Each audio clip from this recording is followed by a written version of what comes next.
Wherever you go, whatever you do, throw a little at it. Omax, Vest and Briefs.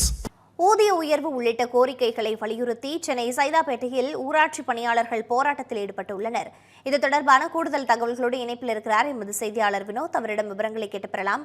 Vinod, தற்பொழுது போராட்டத்தில் ஈடுபட்டு இருக்கக்கூடியவர்கள் முன்வைக்கக்கூடிய கோரிக்கைகள் என்னவாக இருக்கின்றன? கள தகவல்கள் என்ன?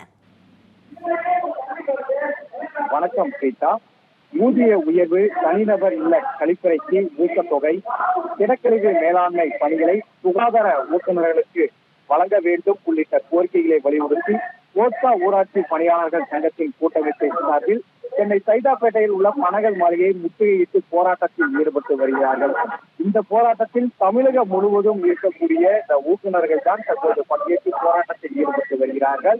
இவர்களின் முதன்மையான கோரிக்கையாக இருப்பது 4 அம்ச கோரிக்கைகளை வலியுறுத்திதான் இவர்கள் இந்த போராட்டத்தை முன்னெடுத்திருக்கிறார்கள். குறிப்பாக தமிழக அரசை வலியுறுத்திதான் இந்த போராட்டம் என்பது முன்னெடுக்கப்பட்டிருக்கிறது. திடக்கழிவு மேலாண்மை பணிகளை ஊக்குநர்களிடமிருந்து பறித்து மக்கள் நல பணியாளர்களுக்கு வழங்கிய ஆணையை உடனடியாக ரத்து செய்ய வேண்டும் என்றும், சுகாதார ஊக்குநர்களுக்கு தகுந்த ஊதிய உயர்வு வழங்கப்பட வேண்டும் என்றும், தனிநபர் இல்ல கழிப்பறை ஊக்கத்தொகையை நிலுவையின்றி வழங்கிட வேண்டும் என்றும், பணி நிமித்தமாக பயன்படுத்தப்படும் மொபைல் ரீசார்ஜ் மற்றும் வாகன எரிபொருள் செலவினம் வழங்கப்பட வேண்டும் உள்ளிட்ட 4 முக்கிய அம்சங்களை வலியுறுத்திதான் போராட்டம் என்பது முன்னெடுக்கப்பட்டு வருகிறது. தமிழக அரசுக்கு எதிராக பல்வேறு கண்டன கோஷங்களை எழுப்பி வருகிறார்கள்.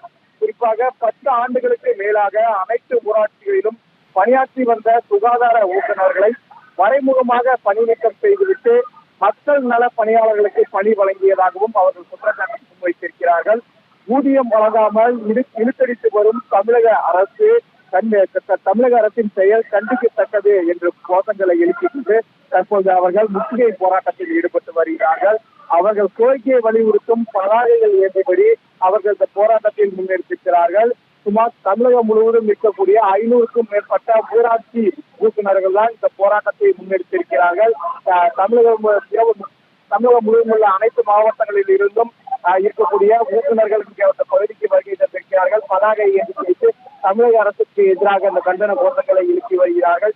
தங்களது கோரிக்கைகள் நிறைவேறும் வரை நாங்கள் அடுத்த கட்ட பல்வேறு போராட்டங்களை நடத்துவதற்கும் தயாராக இருக்கின்றோம்.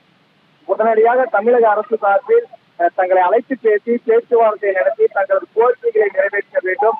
நாங்கள் வைத்திருப்பது 4 அம்ச கோரிக்கை. இந்த கோரிக்கை உடனடியாக தமிழக அரசு நடைமுறைப்படுத்தும் வரை இந்த போராட்டம் தொடரும் என ஊராட்சி ஊக்குநர்கள் தற்போது தெரிவித்து அவர்கள் தொடர் போராட்டத்தை ஈடுபட்டு வருகிறார்கள். ஸ்ரீதா, விவரங்களுக்கு நன்றி வினோத். பார்த்துக் கொண்டிருந்த திடக்கழிவு மேலாண்மை பணிகளை அவர்களிடமிருந்து புடுங்கி